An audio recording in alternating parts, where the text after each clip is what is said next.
Well, hello, and welcome to my fireside chat series on the 12 associated clinical signs of the pathology in the family courts.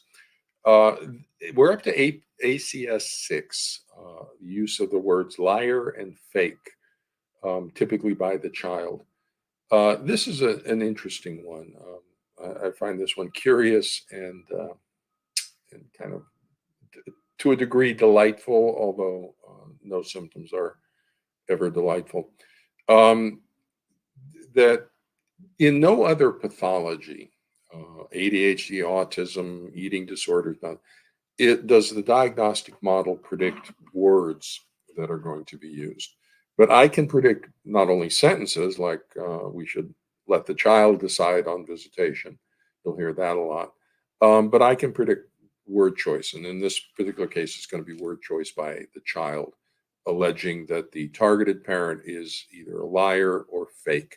And you'll hear those words specifically. And in the research here, Greenham, Purder, Childress, and Purder from Dorsey Purder's custody resolution method data. We looked at the prevalence of the 12 associated clinical signs in 46 court-involved families, and all 46 families had the three diagnostic indicators that I describe in Foundations. So everything I describe in Foundations, everything I talk about with this pathology is absolutely 100% true and correct. It's the scientific method is to develop a model, explanatory model that makes predictions. Then you test the predictions against the data. So Foundations makes predictions for the three diagnostic indicators, 12 associated clinical signs. They show up in the data. The model that made that prediction is accurate. So, and all 46 families had at least five of the associated clinical signs, and nearly all of them, 45 out of 46, had eight or more. So we're talking 8, 9, 10 of these ACS. ACS 6, using the word liar or fake, showed up in 87% of the families. Now remember this, the prevalence in normal population for a child calling their parent a liar or a fake is pretty much zero. But here we see it 87% of the time, because it's a unified pattern. No matter how we look at it, we will always see the same thing. Delusional disorder, factitious attachment pathology, personality disorder pathology, cross-generational coalition, and the 12 ACS will all triangulate, multilate on this pathology. So the child uses the words liar or fake to describe a parent. And to understand this symptom, the attachment system is a goal-corrected primary motivational system of the brain that always wants to maintain the goal of bonding to the parent. The goal is never to sever the parent-child relationship. That exposes you to predators and starvation and all sorts of things. The attachment system is a goal-corrected motivational system. It always maintains that goal. So when the targeted parent offers affectionate bonding to the child's attachment motivations just light up, and the child wants to bond into that parent. The problem is the child can't do that because of all the alliance and loyalty conflicts going on around the child. And so, in order for the child to cope with that increased motivation to bond to the parent, that because the parent's all wonderful and is giving all sorts of cues for bonding, in order to cope with that increased motivation to bond, the child must deny the authenticity of the parent's affection, to be able to continue to reject that parent, in opposition to their strongly motivated desire to reestablish an affection bond to the parent. So one of the reasons I kind of like this symptom is because when I see this, when I hear the child say that the targeted parent is being fake, or that they pretend to do this with other people, but when they get alone, they do act different. They're just so fake.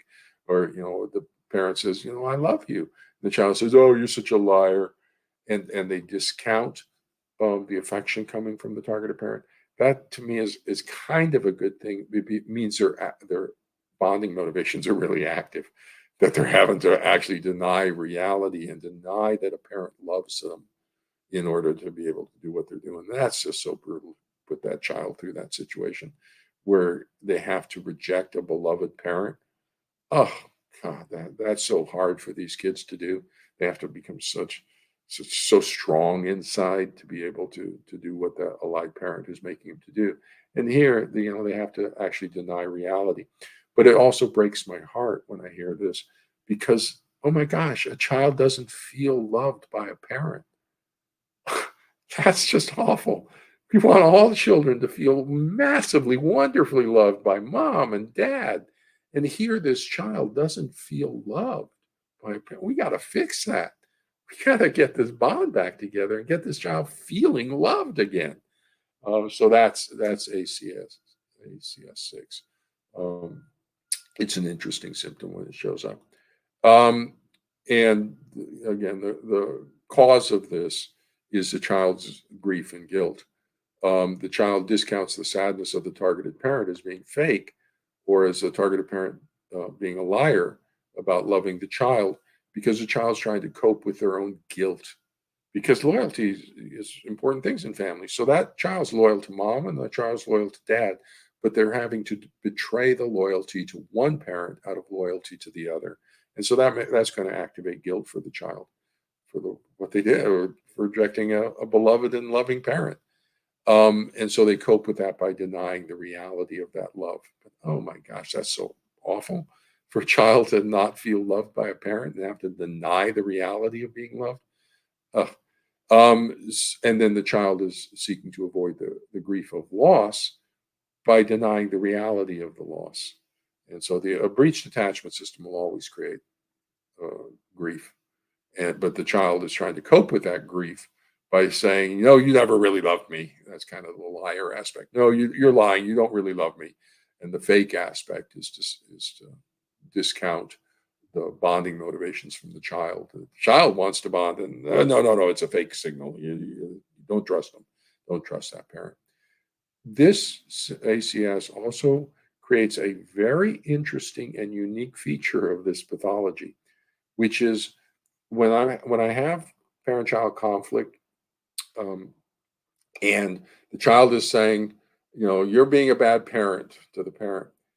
If I make the parent a better parent, more affectionate, if I do what the child wants and make the parent more affectionate, the child's bonding motivation goes up uh, because we're fixing the parent. With this pathology, though, if I increase the targeted parent's affectionate signaling for the child, I see the child get worse, not better. So fixing the problem makes the child's symptoms get worse. Well, why? Because by increasing the targeted parent's availability to the child and signaling to the child that bonding's available and right there, that activates the child's uh, motivations to bond. But then the child can't bond, so then they get more grief, and then they get guilt, and then they start protesting off the grief and guilt, and stop making me hurt. Is kind of what the child says. Something about you is making me hurt, and I don't know what it is. Well, I love you. Don't tell me that. That's making me hurt. That's making it hurt more. And then the other interesting thing is when the child goes with the allied parent, their bonding motivation to the targeted parent decreases because the parent's not there. And so does their grief and guilt. And so when they go to be with the targeted parent, I mean the allied parent, their grief goes down and they feel better. When they're with the targeted parent, their bonding motivations goes up, and so does their grief, and it hurts more. So what the child recognizes is it hurts more when I'm with the targeted parent. I don't know why, and it hurts less when I'm with the allied parent. I don't know why, but that's an authentic experience for the child. The problem, no. The reason is simple. You're just not bonding. The moment you bond back in, all the difficulty goes away. And so pathology to fix attachment pathology. And typically with targeted parents, they're more than cooperative. So this is relatively easy pathology to fix once we protect the child. This is child psychological abuse of being manipulated and controlled. So we have to first protect the child. I can guarantee you that no therapy that I do for child abuse is going to be effective as long as I'm sending the kid home to be abused by a pathological parent. So with that, let's move over now to ACS 7.